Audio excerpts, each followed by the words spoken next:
Hi years India's largest digital media network Suman టీవీకి స్వాగతం. ప్రస్తుతం మనతో ఉన్నారు ప్రముఖ ఆధ్యాత్మిక గాయని కళ్యాణి ద్విభాషం. నమస్తే అండి. నమస్తే రాధ గారు. కళ్యాణి గారు, ఇప్పుడు ఎలాగో మనకి 23వ తేదీ అన్నమయ్య జయంతి వస్తుంది కాబట్టి అన్నమయ్య జయంతి సందర్భంగా మనం అన్నమయ్య గురించి కొన్ని విషయాలు తెలుసుకుందాము. అయితే ముందుగా మనం ఒక మంచి కీర్తనతో మొదలు పెడదాం. తప్పకుండా అండి. అన్నమాచార్యుల వారి జయంతి సందర్భంగా ఈ రకంగా సుమన్ టీవీలో నాకు ఇంటర్వ్యూ చేయడం నేను చాలా ఆనందంగా భావిస్తున్నాను. అన్నమాచార్యుల వారి గురించి ఆయనకి నమస్కరిస్తూ ఒక శ్లోకంతో మొదలుకుందాము. శ్రీమత్వదీయ చరితామృతమన్నయార్య శ్రీమత్వదీయ చరితామృతమన్నయార్య పీత్వాపి నైవ సుహితా మనుజా భవేయుః పీత్వాపి నైవ సుహితా మనుజా భవేయుః త్వం వెంకటాచలపతిరివ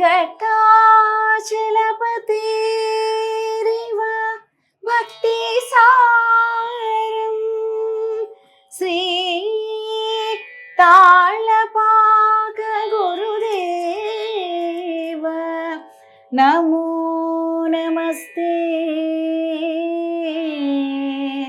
నమో నమస్తే.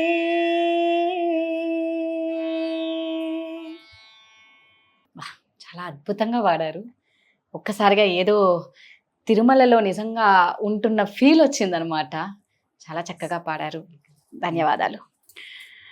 మనం నిజంగా అన్నమాచార్యులు వారు మన రాష్ట్రంలో పుట్టడం అనేది నిజంగా ఫస్ట్ ఆఫ్ ఆల్ మనమందరం గర్వించదగ్గ విషయం. తెలుగు వాళ్ళందరూ నిజంగా గర్వించదగ్గ విషయం. అంటే మన భారతదేశం నిజంగా సాంప్రదాయాలకు పేరు పుట్టినిల్లు అన్నట్లు నిజంగా ఆ వెంకన్న స్వామి కానీ అన్నమాచార్యులు కానీ అంతా మన తెలుగు రాష్ట్రాల్లో ఉండడం అనేది ఎన్నో జన్ముల పుణ్య ఫలం మనదంతా. అంతేకాదండి, త్యాగరాజస్వామి, రామదాసు చాలా మంది ఉన్నారు. అందరికీ కూడా అన్నమాచార్యుల వారే మార్గదర్శకులు అయ్యారు. అంటే తొలి తెలుగు వాగ్గేయకారుడు అన్నమాచార్యుల వారు. అందుకే ఆయనకు పద కవిత పితామహుడు గల బిరుదు. తొలి తెలుగు వాగ్గేయకారుడు అంటే ఆయన మొట్టమొదటిసారి ఆయన మన తెలుగు వాళ్ళందరూ గర్వించదగ్గ వాగ్గేయకారులు అన్నమాచార్యుల వారు. సో చాలా సంతోషంగా ఉందండి. ఇప్పుడు మనం అన్నమాచార్యుల జయంతి సందర్భంగా ఫస్ట్ అసలు అన్నమాచార్యులు వారు ఎక్కడ పుట్టారు అంటే యాక్చువల్గా వారి తల్లిదండ్రులకు పిల్లలు లేరు అని అంటారు. సో అన్నమాచార్యుల జన్మ రహస్యం ఏంటి? తప్పకుండానండి. అన్నమాచార్యుల వారు 1408వ సంవత్సరం వైశాఖ శుద్ధ పౌర్ణమి నాడు ఆయన జన్మించారు. ఆ నందకాంశంతో ఆయన జన్మించారు. కాబట్టి అన్నమాచార్యుల వారి యొక్క జన్మ అనేది ఎంతో, అంటే మనందరం తెలుగువారుగా ఎంత ఒక కారణ జన్ములు అంటారు కదా ఎవరైనా పెద్దవాళ్ళని. అంటే వాళ్ళు నిజంగా ఆయన కారణ జన్ముడు. మనందరికీ కూడా 32,000 సంకీర్తనలు అనే అన్నమయ్య భాండాగారం అంతా మనం ఈ రోజు వరకు 600 సంవత్సరాల తర్వాత కూడా పాడుకుంటున్నాము అంటే నిజంగా ఆయన యొక్క జన్మ అలాంటిది. ఆ తల్లిదండ్రులు ఎంత పుణ్యం చేసుకున్నారో అలాంటి మహానుభావుడికి జన్మనిచ్చారు వాళ్ళు. తల్లిదండ్రులకి పిల్లలు లేరు కదా, అంటే ఎన్నో వాళ్ళు కూడా చాలా చిన్నప్పటి నుంచి చాలా భక్తి మార్గంలోనే పయనిస్తున్న వాళ్ళు నారాయణ సూరి లక్కమాంబ దంపతులకి జన్మించారు అన్నమాచార్యుల వారు. చిన్నప్పటి నుంచి కూడా ఒక హరిభక్తి అనేది వాళ్ళ వంశంలోనే ఉంది, అన్నమాచార్యుల వారి వంశంలో. తర్వాత నరసింహస్వామి వారి ఇలవేల్పు, అన్నమాచార్యుల వారి తల్లిదండ్రులు వారికి ఇలవేల్పు నరసింహస్వామి. అలా ఒక హరిభక్తి అనేది వారికి కూడా అన్నమాచార్యుల వారికి తల్లిదండ్రుల నుంచే చిన్నప్పటి నుంచి హరిభక్తి అనేది అలవాటైంది ఆయనకు. అంటే ఇప్పుడు ఈ అన్నమాచార్యుల వారు ఏ వయసులో నుంచి కీర్తనలు మొదలు పెట్టారండి? ఆయన మొట్టమొదటి చిన్నప్పుడు ఫస్ట్ ఆయన తిరుమల కొండ ఎక్కడం 8 ఏళ్ల వయసులో అని చెప్తారండి. నేను చదువుకున్న అన్నమాచార్యుల వారి చరిత్రలో 8 ఏళ్ల వయసులో తొలిసారి ఆయన తిరుమల మెట్లు ఎక్కడం జరిగింది. దానికన్నా ముందు తల్లిదండ్రులు మామూలుగా చిన్నప్పటి నుంచి చదువు ఇప్పుడు ఎవరికైనా చూడండి, చదువు చెప్పించినప్పుడు ఆయనకు అంతగా అబ్బలేదుట. అబ్బనప్పుడు ఏదో కోపంగా తల్లి నువ్వు వెళ్ళి గడ్డి కోసుకురా అని పంపిస్తుంది తల్లి. పంపించినప్పుడు ఆయన గడ్డి కోసుకుందికని చెప్పి తిరుమల మార్గంలో వెళ్తాడు. వెళ్ళినప్పుడు అక్కడ భక్తులందరూ తిరుమల వెళ్ళడం ఆయన చూస్తారు. చూసినప్పుడు సరే గడ్డికి వస్తున్నప్పుడు ఆయన చిటికిన వేలు తెగుతుంది. అప్పుడు తెగినప్పుడు అమ్మ అని చెప్పి ఆయన పడిపోతారనమాట. అప్పుడు అమ్మవారు ఆ ఒక్క రెప్పపాటు క్షణంలో ఆయనకు ఒక కలలో స్వామి రమ్మన్నట్టుగా ఆయనకు ఒక భావన కలుగుతుంది. అంటే ఒక స్వామి యొక్క దివ్య మంగళ రూపాన్ని ఆయన ఒక క్షణం కాలంలో ఆయన చూస్తారనమాట. అప్పుడే ఆ కలగంటి అన్న కీర్తన కూడా వస్తుంది. అప్పుడు ఆయన ఏం చేస్తారంటే లేచిన తర్వాత ఆ తిరుమల భక్తులతో పాటు ఆయన వెళ్ళడం జరుగుతుంది తిరుమల కొండ మీద.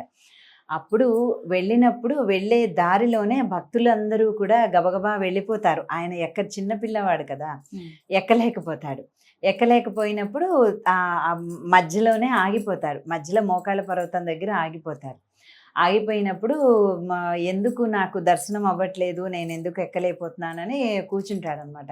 అప్పుడు అమ్మవారు ఒక మారువేషంలో అమ్మవారు ఒక పెద్ద ముత్తైదు రూపంలో అమ్మవారు వచ్చి, నాయన నువ్వు పాదరక్షలు ధరించి ఎక్కుతున్నావు, పాదరక్షలు లేకుండా నువ్వు ఎక్కువ నీకు స్వామివారి దర్శనం అవుతుంది అని చెప్పి అమ్మ చెప్తుంది. అలమేలు మంగ అలాగా చెప్తుంది అనమాట. అలా ఆయన తర్వాత తెలుసుకుని మన ఆ స్వామివారి దర్శనం చేసుకుంటారు. అప్పుడు ఏవైతే తిరుమల కొండలన్నీ ఉన్నాయో ఆ కొండల యొక్క అద్భుతమైన సౌందర్యాన్ని ఆయన చూసి ఆనందంతో మొట్టమొదటిసారిగా తన 8 ఏళ్ల వయసులో అదివో అల్లెదివో శ్రీహరివాసం అనే సంకీర్తన ఆయన రచించారని అన్నమాచార్యుల వారి జీవిత చరిత్రలో మనకి పెద్దవాళ్ళు అంటే మొదటి సంకీర్తన వచ్చేసి అదిగో అల్లదివో అంటే కలగంటి కూడా ఆయన మొదటి సంకీర్తన. అంటే ఆ రెప్పపాటు క్షణంలో ఆయన స్వామిని తన స్వప్నంలో చూస్తాడు ఆ చెవేలు తెగినప్పుడు. ఆ తర్వాత ఆ తిరుమల కొండల యొక్క సౌందర్యాన్ని చూసి అదివో అల్లదివో శ్రీహరివాసము అని అది ఆయన పాడతారు. వాగ్గేయకారులు కాబట్టి వాళ్ళు ఏమి అనుకుని రాసుకుని పాడినవి కాదు కదా, ఆయన ఆ భావవేశంతో పాడుతున్న సరస్వతి పుత్రులే, నోట్లోనే ఉంటది కదా వాళ్ళకి. ఎలా అంటే అలా వస్తూ ఉంటాయి గొప్ప వాళ్ళు. ఎన్ని కీర్తనలు పాడారండి? 32,000 సంకీర్తనలు రచించారండి ఆయన. అందులో మనకి లభ్యమైనవి 13,000 మాత్రమే. అందులో మళ్ళీ స్వరపరిచి ఉన్నవి 3,000 సంకీర్తనలు. మనకు లభ్యమైనవి 14,000 అన్ని మనకి లభ్యమైనవి. అంతకన్నా మనకి లభ్యం అవ్వలేదు. అందులో స్వరపరిచినవి కూడా ఒక 3,000 కీర్తనలు ఉంటాయి. ఇప్పుడు టీటీడీ వాళ్ళు ఏంటంటే అన్నమాచార్యుల వారి సంకీర్తనలు అన్నీ కూడా స్వరపరిచి పొందుపరిచి మన భావితరాల వాళ్ళందరికీ కూడా అందజేయాలి అన్న సంకల్పంతో ఇప్పుడు టీటీడీ ముందుకొచ్చి చాలా కొత్త కీర్తనలన్నీ కూడా వాళ్ళు బయటికి తీసుకొస్తున్నారు. అలా టీటీడీ నుంచి కొంతమందిని వాళ్ళు సెలెక్ట్ చేసుకుని వాళ్ళకి కొత్త కీర్తనలన్నీ ఇచ్చి స్వరపరచడం అనేది జరుగుతుంది. అలా నేను కూడా వారి సేవ చేసుకునే భాగ్యం నాకు కలిగింది. కొత్త సంకీర్తనలు ఎన్నో నేను కూడా స్వరపరుస్తారు. నేను అంటే ఇప్పటికి ఒక 2 ప్రాజెక్ట్స్ చేశానండి. ఇప్పుడు 3వ ప్రాజెక్ట్ నేను చేస్తున్నాను. సో అంటే అన్నమయ్య గారి సంకీర్తనలు నిజంగా చాలా విననీకి చాలా బాగుంటాయి. ఇంకా వినాలనిపిస్తూ ఉంటుంది. ఎలాంటి సంకీర్తనలు వారు పాడేవారు? అన్నమాచార్యుల వారు చాలా రకాల సంకీర్తనలు రచించారండి. ఆధ్యాత్మిక సంకీర్తనలు, శృంగార సంకీర్తనలు, జానపద సంకీర్తనలు, కోలాట సంకీర్తనలు, ఏలా పాటలు, తుమ్మెద పాటలు, కళ్యాణ సంకీర్తనలు, ఇలా ఎన్నో సమకాలీన పరిస్థితులకి మన అనుగుణంగా కొన్ని అంటే సమాజాన్ని చైతన్యపరిచేలాగా అలాంటి సంకీర్తనలు, ఇలా ఎన్నో రకాల సంకీర్తనలు ఆయన రచించారు. ఇప్పుడు అన్నమాచార్యుల వారిది ఊరు వచ్చేసి తాళ్ళపాక అనే గ్రామంలో ఆయన జన్మించారండి. కడప జిల్లాలో ఉంది. ఇప్పుడు అన్నమయ్య జిల్లాగా మనకి మార్చారు. విగ్రహం కూడా 108 అడుగుల విగ్రహం తాళపాకలో ఉందండి. మొట్టమొదటి విగ్రహం. టీటీడీ వాళ్ళు 108 అడుగుల విగ్రహాన్ని స్థాపించారు తాళపాకలో. అది ఎన్నోసార్లు నేను తిరుపతి వెళ్ళినప్పుడు కానీ నేను వెళ్ళి దర్శించుకోవడం జరిగింది. తాళపాక వెళ్ళి ఆ గ్రామానికి వెళ్ళినప్పుడల్లా ఒక మంచి వైబ్రేషన్స్ కలుగుతాయి. ఆ స్వామి నిజంగా ఆయన నడియాడిన స్థలం కదా ఇదంతా అని చెప్పి ఒక భక్తి భావన కలుగుతుందా అక్కడికి వెళ్తే. ఇప్పుడు ఎవరన్నా ఉన్నారా అక్కడ అంటే వాళ్ళ వంశస్థులు ఉన్నారండి, తాళపాక వారి వంశస్థులు. వెంకటేశ్వర స్వామి వరమిస్తాడు అన్నమాచార్యుల వారికి. ఆయన మొట్టమొదట సుప్రభాతం తర్వాత ఆయన అన్నమాచార్య సంకీర్తనలతో ఆయనకి మేలుకొలుపు. ఆయన నిద్రపోయేటప్పుడు పవళింపు సేవలో కూడా ఆయన సంకీర్తనలు పవళింపు సేవగా అన్నమాచార్య కీర్తనలు వినే ఆయన నిద్రపోతారు. అలా పవళింపు సేవ కీర్తనలు కూడా తప్పకుండా ఆ కైంకర్యం జరుగుతుంది స్వామి వారికి. ఇప్పటికీ అన్నమాచార్య వంశస్థులు అక్కడ తిరుపతిలో తాళపాకలో కాదు తిరుమలలో ఉండి వారి సేవ చేసుకుంటున్నారు. అన్నమాచార్యుల వంశస్థులు ఉండి వారి సేవ చేసుకుంటున్నారు, స్వామివారి సేవ చేసుకుంటున్నారు. అండ్ మన అన్నమాచార్యులు వారు అసలు ఒక కళ్యాణోత్సవం ఎంత బాగా జరుగుతోంది అంటే అన్నమాచార్యులు వారు ప్రవేశపెట్టిందే ఈ కళ్యాణోత్సవం అంతా కూడా వైఖానస శాస్త్రం ప్రకారం. ఆయన అన్నమాచార్యులు వారు కళ్యాణ కీర్తనలు ఎన్నో రచించారు, ఆ సందర్భంగానే ఆయన రచించారు. ఈ కళ్యాణోత్సవాన్ని మొట్టమొదటి ప్రవేశపెట్టింది కూడా అన్నమాచార్యులు వారే అని చెప్తారు మనకి. కళ్యాణ్ గారు, ఇప్పుడు మామూలుగా అన్నమాచార్యుల వారు అంటే చిన్నపిల్లలకి కూడా బాగా వారి కీర్తన కానివంటే అన్నమయ్య సినిమా ద్వారా అంటే తెలియని వాళ్ళకు కూడా చాలా విషయాలు తెలుసుకున్నారు. అవును, అంటే అందులో ఉన్న అన్నమయ్య జీవితం గురించి మనకు అన్నమయ్య సినిమాలో మనం చూసాం కదా, సో అదంతా నిజమేనా అంటే అలాగే ఉందా అన్నమయ్య వారి జీవితం? అంటే ముందుగా అన్నమయ్య సినిమా ద్వారా బాగా ఎక్కడో పల్లెటూళ్ళల్లో జనాలకు కూడా అన్నమయ్య అంటే ఎవరో తెలిసింది అన్నమయ్య సినిమా ద్వారా. అందులో మనం అతిశయోక్తి లేదు, ఏమీ మనం చెప్పుకోవచ్చు. ఆ సినిమా ద్వారా నిజంగా ఏమీ తెలియని పామరులకు కూడా అన్నమయ్య సినిమా ద్వారా ఆయన జీవితం అనేది తెలిసింది. అన్నమయ్య ఎవరు అంటే అది తెలిసింది. కానీ నా చిన్నప్పటి నుంచి మేమందరం చిన్నప్పుడు అన్నమాచార్య కీర్తనలు ఎన్నో పాడుకుంటూ వింటూ మేము పెరిగాము.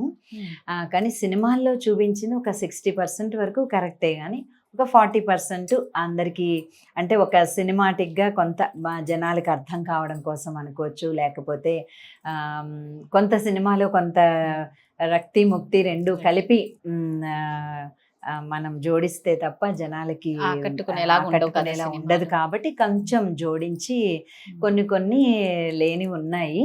బట్ ఒక 60% మాత్రం ఆయన కథ యాజ్ ఇట్ ఈస్ గానే చూపించారు. అంతా అన్నమయ్య సినిమాలో చూపించింది ఓన్లీ 60% అన్నమయ్య వారి జీవిత చరిత్ర. 40% వచ్చి నిజంగా మీరు అన్నట్టు ఈ బయట ఉన్న వాళ్ళ కోసం, జనాల కోసం, ప్రజలను ఆకట్టుకోనికే సినిమాటిక్ గా చేస్తారు. అంటే ఆ రాజుగారు ఒకటి ఇప్పుడు రాజు వచ్చి అడగడము కొండల్లో నెలకొన్న కీర్తనలో కూడా వస్తుంది. తొండమాన్ చక్రవర్తి వీళ్ళందరివి కూడా మనకి తిరుమల కొండలో మనం చూడొచ్చు. తర్వాత రాజు వచ్చి ఆయన మీద కీర్తనలు రాయమని అడిగినప్పుడు నేను నరహరిని తప్ప నేను ఎవరి మీద రాయను అని చెప్పేస్తారు అన్నమాచార్యులు వారు. అప్పుడు ఆయనకి కోపం రావడము, అవన్నీ ఆయన బంధించడం, చెరసాల్లో పెట్టడం, ఇవన్నీ కరెక్టే.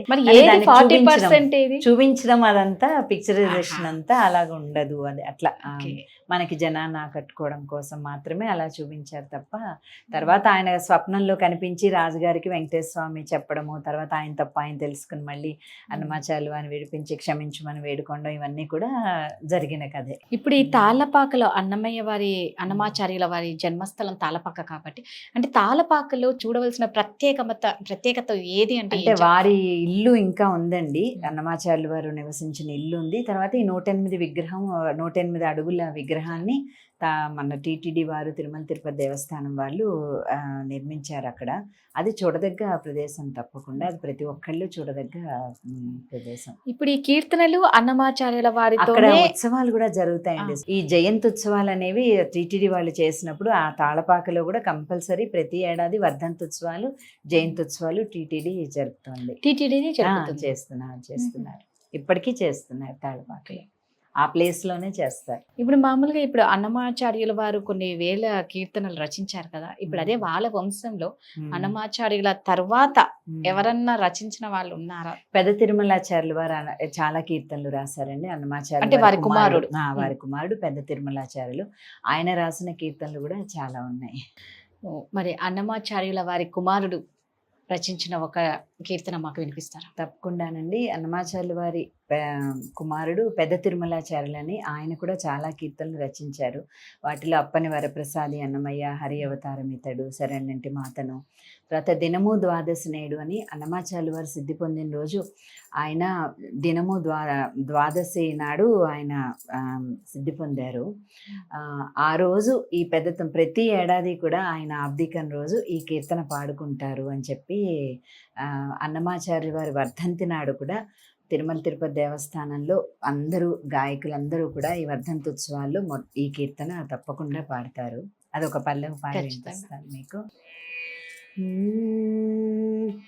దినము ద్వాదశి నేడు, దినము ద్వాదశి నేడు, తీర్థ దివసము నీకు, జనకుండ అన్నమాచార్యుండ విచ్చేయవే,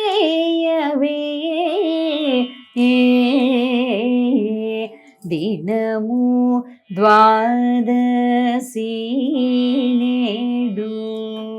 ఇలా ఈ కీర్తన ప్రతి వర్ధంతి ఉత్సవాల్లో కూడా అందరం ఇక్కడ హైదరాబాద్లో కూడా చాలా చోట్ల వర్ధంతి ఉత్సవాలు జరుగుతాయి. గాయకులందరూ కూడా గ్రూప్గా పాడతారన్నమాట, గోష్ఠి గానం చేస్తారు. చాలా చక్కగా పాడారు. నేను ఇది తిరుమల వెళ్ళినప్పుడు చాలాసార్లు నాకు అన్నమాచార్య వర్ధంతి ఉత్సవాలకి, అన్నమయ్య జయంతి ఉత్సవాలకి కూడా నాకు పాడే అవకాశం చాలాసార్లు కలిగింది. స్వామివారి దయ వల్ల అలా నేను కూడా ఈ కీర్తన చాలాసార్లు పాడడం జరిగింది. కళ్యాణి గారు, ఇప్పుడు మనమైతే మంచిగా అన్నమాచార్య కీర్తనల గురించి చక్కగా పాడుకున్నాం. తెలియని పిల్లలు చాలా మంది ఉన్నారు ఇప్పుడున్న జనరేషన్లో. అయితే మీరు ఏం చెప్పదలుచుకున్నారు తెలియని జనరేషన్ పిల్లలకి అన్నమాచార్య గురించి?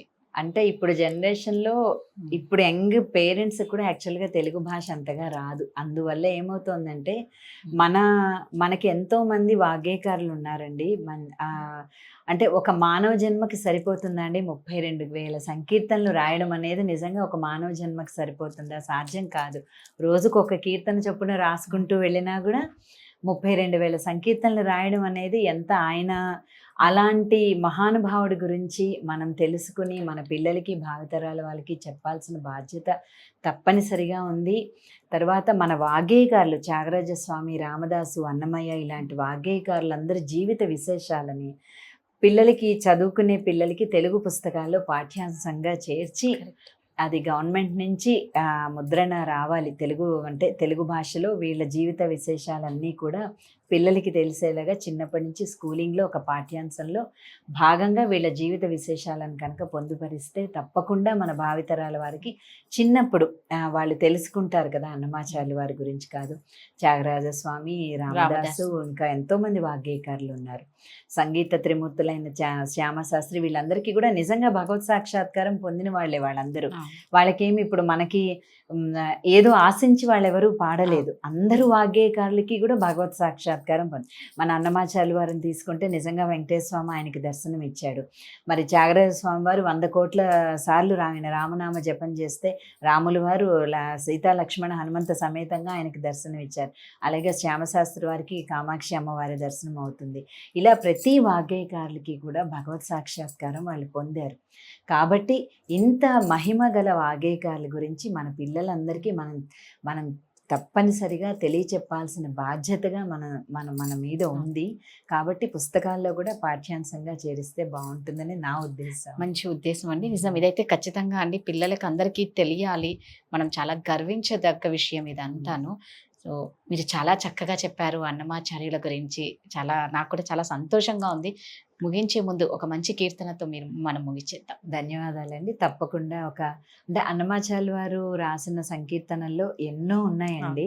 ఒక 2 పల్లవులు నేను పాడతాను. నేను తిరుమల తిరుపతి దేవస్థానానికి నేను కంపోజ్ చేసిన పాటల్లో ఒక పాట పాడతాను, శ్రీకృష్ణుడి మీద. అది శిష్టరక్షణమును దుష్ట నిగ్రహమును శిష్ట రక్షణమును దుష్ట నిగ్రహమును సృష్టించేనొక్క వేళనే శ్రీ జయంతి నాడు శిష్ట రక్షణమును దుష్ట నిగ్రహమును. ఇదొక కీర్తన నేను కంపోజ్ చేసిన. ఇంకొక కీర్తన, బాపు బాపు మాతోనే పంతమేలోయి, బాపు బాపు మాతోనే పంతమేలోయి, చేపట్టితి వింతలోనే చెల్లునోయి, బాపు బాపు మాతోనే పంతమేలోయి, పంతమేలోయి. ఇలా శుద్ధధన్యాస రాగంలో ఇంకొకటి, కాకున్న మా పాటు కడమున్నదా, కాకున్న మా పాటు కడమున్నదా, నీ కృపవంకనే నిలిచితిగాగా, కాకున్న మా పాటు కడమున్నదా. ఇది అన్నమాచార్యుల వారు రచించిన కీర్తనలని మీరు కంపోజ్ చేశారు. టీటీడీ వారి తరఫున టీటీడీ వారు నాకు ఈ కీర్తనలు కంపోజ్ చేయమని ఇస్తే ఓకే, మీరు కంపోజ్ చేసినవి. చాలా చక్కగా చెప్పారు, చాలా చక్కగా పాడారు కూడా. ధన్యవాదాలు. ధన్యవాదాలు. ధన్యవాదాలు. సుమన్ టీవీలో మీ పర్సనల్ అండ్ బిజినెస్ ప్రమోషన్స్ కోసం కింది నెంబర్కి కాంటాక్ట్ చేయండి.